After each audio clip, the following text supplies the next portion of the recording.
So your sprinklers have run and you found a puddle. Puddles can be caused by many things. We could have a break in our sprinkler lines, operating them too long, or our soil conditions might not be correct for allowing infiltration of the water. Some problems are easy to find, some are harder to find.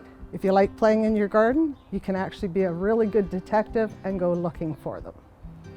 We need to know our own abilities and whether we can fix them or whether we should hire a professional irrigation contractor to do so.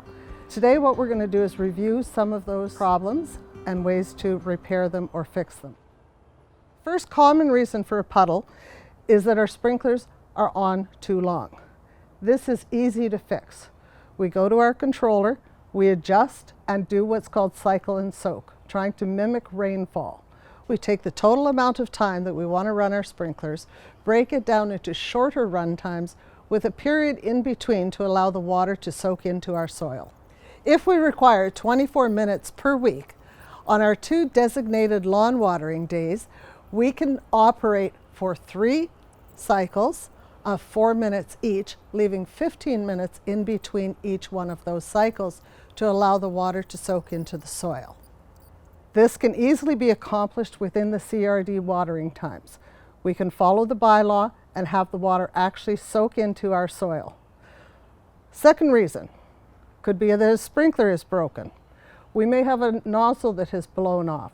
We may have a plugged sprinkler or roots in the sprinkler system itself.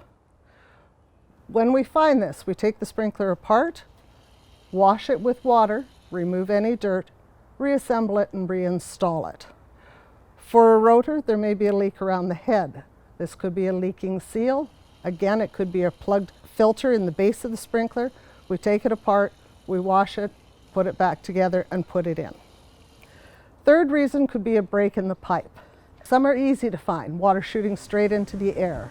Others may be harder to find. We may not see it in the soil above ground, but small leaks can actually create small puddles. If you think you have a broken pipe, please check out Broken Pipe Repairs on the video series. If you still have a puddle, it's worth contacting a professional contractor to have it repaired. Checking for leaks is really important to protect our valuable water resources. If you want more information on ways to conserve water, please check out the CRD website.